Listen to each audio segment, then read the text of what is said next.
First at 5 o'clock, around 20 shots fired near a Muskegon school building, sending people scrambling into a local business. A neighbor telling 13 on your side, it sounded like an automatic weapon. And what people are looking at right now is actually a live shot of our drone just over the Grand Haven Coast Guard Festival. It's just a perfect day to be outside. A home full of loved is left in pieces after a fire destroys it over the weekend. You can see right here the remnants of a truck, the garage, the home, and everything inside left burnt, flowing in the wind. When it comes to severe weather, being prepared starts way before the storm rolls in. For example, AAA says you should make sure your car is ready by checking your headlights, your windshield wipers, and of course, your tires. New video tonight shows the aftermath of a car crash that happened with a fire truck on scene for another car crash in Grand Rapids. Take a look at this video. All right, I want everyone to stop what they're doing and take a look at this. This product right here is going to represent the major leap in manufacturing right here in West Michigan, Julia. Do you know what? We are glad that he is back where he's supposed to be. Yeah. Hopefully he does not go back to the beach. He may have enjoyed the beach. Can't go back. The first step of the Grand River restoration actually starts in this stretch of the river. It starts near I-196 and actually makes its way all the way down to Fulton Street. As severe weather is coming to our area, let's bring in meteorologists Blake Hansen and Amber Torty. You guys have been tracking this system all day long. What are you seeing at this hour?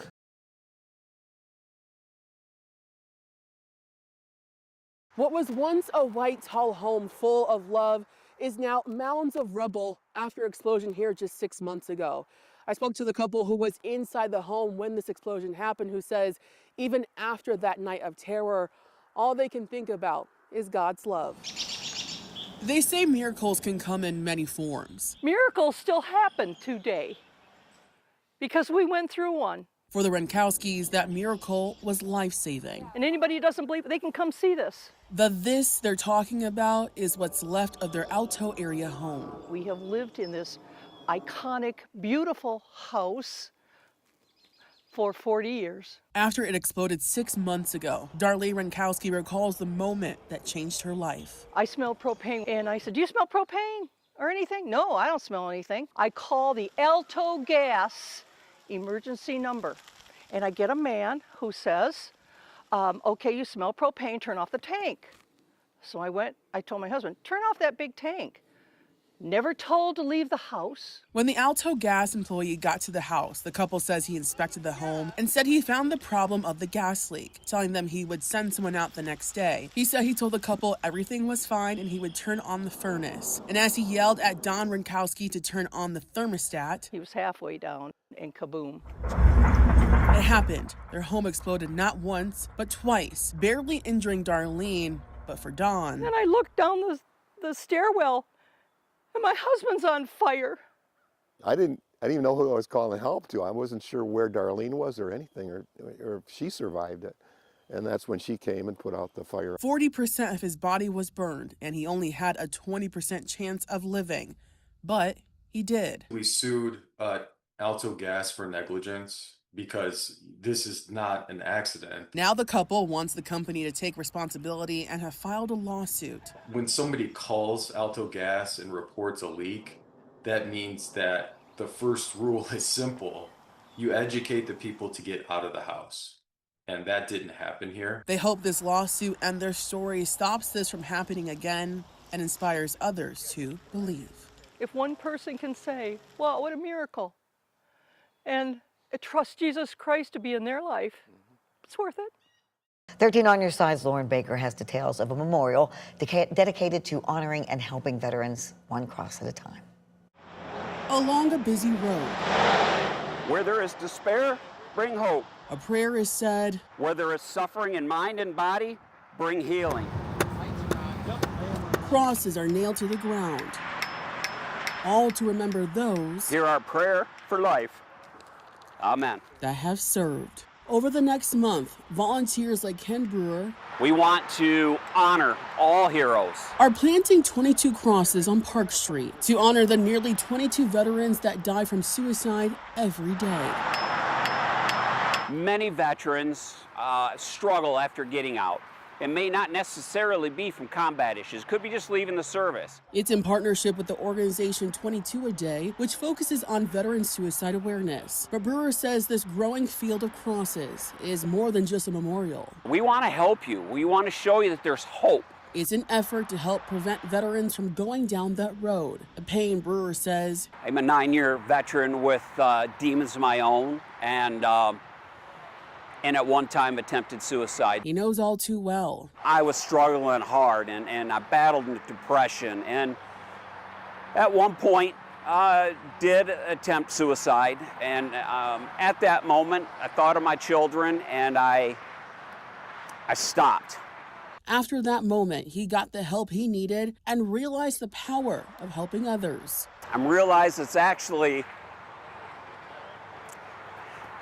the strong and brave thing to do, to speak out so that others know that there are people out there that you wouldn't ordinarily know that we're going through things. Which is why he and others want veterans to know You don't have to live with the pain and the darkness. There's somebody out there that can help you.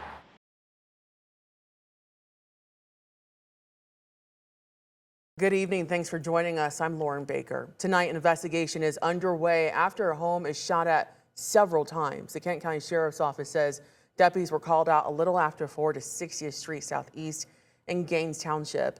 Deputies say they found multiple shots were fired at the home. People were inside at that time, but no one was hurt. Detectives are still working to figure out a motive or any potential suspects. New video tonight shows the aftermath of a car crash that happened with a fire truck on scene for another car crash in Grand Rapids. Take a look at this video. This was shared by the Kent County Sheriff's Office. You can see the back of this Byron Township fire truck right there, damaged after an apparent drunk driver crashed into it. Officials were investigating a multi-car crash on US 131 near 76th Street when this happened. No officials were hurt, but drivers in both crashes were injured. 4 people are in the hospital with serious injuries after a crash in Jamestown Township early this morning. Crews responded to the crash on Adams Street just before noon. The police investigation says an SUV was headed eastbound on Adams Street when it crossed the center line and crashed into a Jeep. The 21-year-old man driving the SUV was pinned and rescued by fire crews.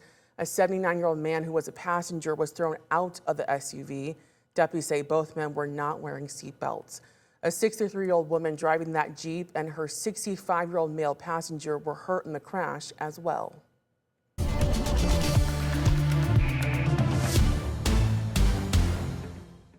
We turn to weather now, where we saw some snow this weekend, but it sounds like that's wrapping up right now, Colton.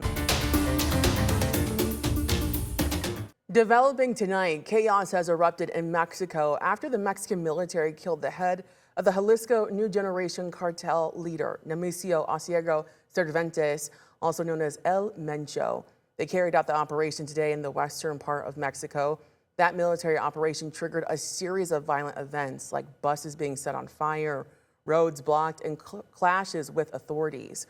Multiple airlines have suspended flights to and from Puerto Vallarta, and residents there are now being told to remain inside their homes. And that violence has stranded visitors in the popular vacation spot Puerto Vallarta, leaving a West Michigan mom pleading for the safe return of her daughter and her family. 13 on your side's Peter Elliott spoke with the mother this afternoon. Peter, what does she have to say?